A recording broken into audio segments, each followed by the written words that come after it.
आपल्याला कल्पना आहे की आता जी नवीन वेव्ह आहे ही जीसीसीची वेव्ह आहे। जीसीसी ही हाय पेड एम्प्लॉयमेंट आहे, ती आउटसोर्सिंग नाही आहे आणि त्याच्यामुळे जीसीसीमुळे मोठ्या प्रमाणात अर्थव्यवस्था बदलते आहे आणि मला आनंद आहे की देशामध्ये जीसीसी इकोसिस्टीममध्ये पुणे आता खूप पुढे आलेलं आहे। मागच्या वर्षी एकूण जीसीसी स्पेसेसमध्ये पुणे दुसऱ्या क्रमांकावर होतं, यावर्षी कदाचित ते पहिल्या क्रमांकावर येईल। आपला प्रयत्न आहे की महाराष्ट्रामध्ये पुणे, मुंबई, नवी मुंबई, नाशिक, छत्रपती संभाजीनगर आणि नागपूर अशा सगळ्या शहरांमध्ये ही जीसीसीची इकोसिस्टीम तयार करायची आहे। त्याच दृष्टीने ही जी परिषद झाली त्याच्यामध्ये आज दिवसभर महाराष्ट्राची पॉलिसी, त्यांना अपेक्षित असलेल्या गोष्टी, या सगळ्या गोष्टींवर चर्चा झाली आहे।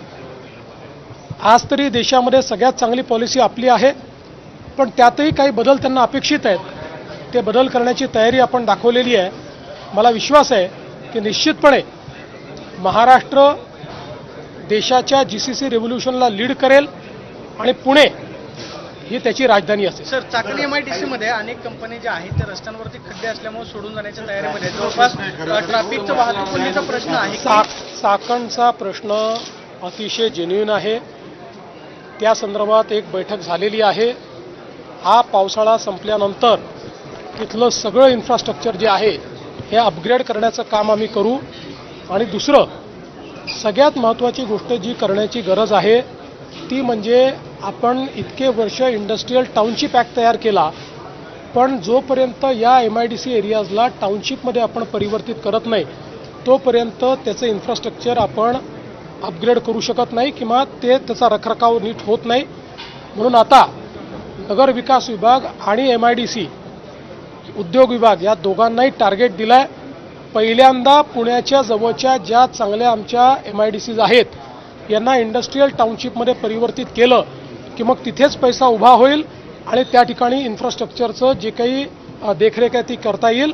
पण मी निश्चितपणे आपल्याला सांगतो की चाकणचा विषय अतिशय गंभीरतेने घेतलेला आहे आणि आम्ही सोडवतो। जो पुणे नाशिकच्या संदर्भात आंदोलन झालं त्या आंदोलनापूर्वीच महाराष्ट्र सरकारने काकोडकर साहेबांच्या नेतृत्वात एक समिती केली आहे। केंद्र सरकारनेही त्यांचे जे मेंबर इन्फ्रास्ट्रक्चर आहेत रेल्वे बोर्डाचे त्यांना त्या कमिटीचा मेंबर केलेला आहे। या कमिटीला जे काम दिलं गेलं आहे, ही जी काही 40 देशाची ऑब्झर्वेटरी आहे, या ऑब्झर्वेटरीमधनं ही रेल्वेची लाईन जाते, तर त्यातनं मार्ग काढून कशा पद्धतीनं ऑब्झर्वेटरीलाही अडचण होणार नाही आणि रेल्वेचा मार्ग जाऊ शकेल अशा पद्धतीनं त्यांना त्याचा अभ्यास करायला सांगितलं आहे। मला विश्वास आहे की काही ना काही त्यातनं मार्ग निघेल।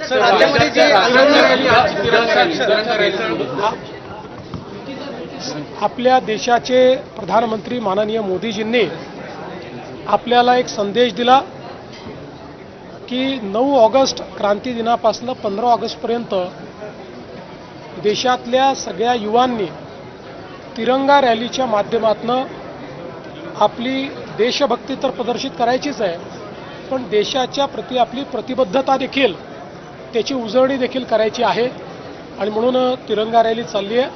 पुण्यामध्ये तिरंगा रॅलीत अभूतपूर्व अशा प्रकारचं पुण्यातल्या युवांनी त्याला समर्थन दिलेलं आहे आणि एक प्रकारे ज्याला आपण तिरंगा आपला जो ध्वज आहे त्या ध्वजाचा समुद्र हा इथे पाहायला मिळाला आणि विशेषतः तरुणाईचा उत्साह हा अतिशय आनंदित करणारा होता। राज्यामध्ये दूध प्रकल्पांबद्दल अनेक कारवाया मोठ्या करतोय आपण। विषयी कॅबिनेटमध्ये चर्चा झाली होती। पालघरचा जो दूध प्रकल्प आहे त्याची जागा APMC मार्केटला देण्याचा निर्णय घेतला, पण तिथल्या रहिवाशांचा काही निर्णय झालाय? त्यांना पालघरचा दूध प्रकल्प नाही आहे। पालघरमध्ये 40 वर्षापासून आपण एक जागा आरक्षित करून ठेवली आहे जी दुग्ध विकास विभागाकरता ठेवलेली आहे, परंतु आता दुग्ध विकास विभागाला ती जागा नको असल्यामुळे त्या ठिकाणी इंडस्ट्रीला ती जागा द्यावी असा निर्णय आपण घेतलेला आहे।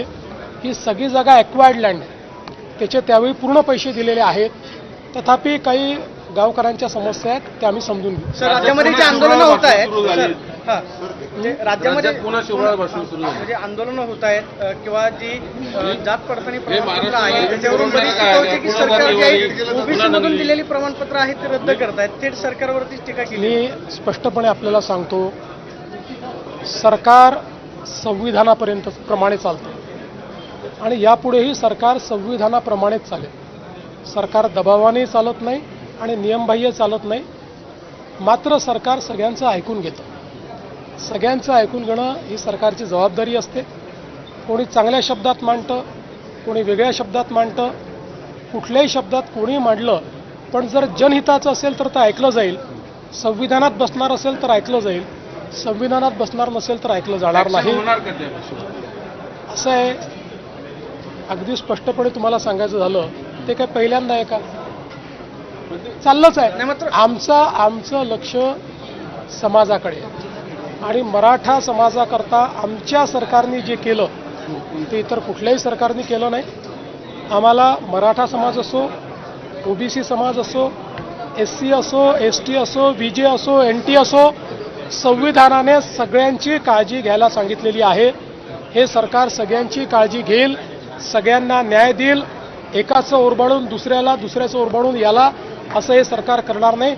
सगळ्यांची काळजी आम्ही घेऊ, आजपर्यंत घेतलीच आहे आणि पुढेही आम्ही घेणार. बावनकुळेंवरती जे आरोप होत आहेत की थेट बावनकुळेंनी रद्द करायला सांगितलं अशा पद्धतीनं सांगितलं जातं. बघा, मंत्र्यांवरती अशा पद्धतीनं आरोप होणं किंवा मराठा विरुद्ध ओबीसी विरुद्ध मला असं वाटतं की पहिल्यांदा तर कुठल्याही मंत्र्याकडे कोणाचीही तक्रार आली तर मंत्र्यावर संविधानाने टाकलेली जबाबदारी आहे की त्याची चौकशी करायला ती पाठवली पाहिजे. त्याप्रमाणे आलेली प्रत्येक निवेदन हे त्या विभागाला पाठवलं जातं. अशाच पद्धतीचं आलेलं निवेदन हे विभागाला गेलेलं आहे. त्या निवेदनामुळे विभाग कुठला निर्णय करत नाही. विभाग पुराव्यांच्या आधारावर करतो. त्या ठिकाणी जी कमिटी आहे ही कमिटी सरकारला बांधील नाही. ती सरकारला रिपोर्ट देखील करत नाही. त्यांना पूर्णपणे न्यायालयाचा अधिकार आहे. त्या अधिकारात त्यांनी घेतलेला निर्णय, त्या निर्णयापासून कोणी जर दुःखी झालं असेल तर मागच्याच महिन्यात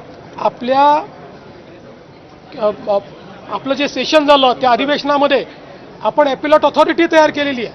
ते ॲपिलेट ऑथॉरिटीकडे जाऊ शकतात. पण केवळ एखादा मंत्री ओबीसी आहे म्हणून त्याला अशा पद्धतीनं टार्गेट करणं हे योग्य नाही. हे महाराष्ट्राला शोभणारं नाही. हे कोणालाही आवडणार नाही. आणि माझं तरी मत आहे की बावनकुळेंनी कुठलंही इंटेन्शनल या ठिकाणी याचं रद्द करा, याला द्या असं केले नाही. मंत्री म्हणून जे कर्तव्य होतं ते केलेलं आहे. त्याच्या पलीकडे त्यांनी काही केलं नाही. त्यामुळे मला असं वाटतं की अशा पद्धतीनं त्यांना कॉर्नर करणं हे काही योग्य नाही. वहिनींनी आज इंग्रजीमध्ये भाषण केलं. काही दिवसांपूर्वी वहिनींवरती टीका झालेली होती. काँग्रेसनं त्या पद्धतीनं वहिनींनी आज कॉन्फिडंटली इंग्लिशमध्ये भाषण केलं. तुम्ही कदाचित बहिणींचं पहिल्यांदा इंग्रजीत भाषण ऐकलं असेल. मी याच्यापूर्वी 6-7 वेळा ऐकलं आणि प्रत्येक वेळी बहिणी कॉन्फिडंटलीच बोलतात. मला असं वाटतं की काही लोक डोळ्याला पट्टी बांधून बसले असल्यामुळे आणि त्यांचे विचारच इतके बुरसटलेले आहेत की त्यांना असं वाटतं की एखादी महिला ही राजकारणामध्ये यशस्वी होऊ शकत नाही, एखादी महिला एखादं पद सांभाळू शकत नाही. अशा बुरसटलेल्या विचारांनी ग्रसित लोकांनी ते स्टेटमेंट दिलं होतं. पण स्वर्गीय अजितदादाच्या नंतर वहिनींनी ज्या प्रकारे उपमुख्यमंत्री पद सांभाळलेलं आहे तेच त्यांना उत्तर आहे.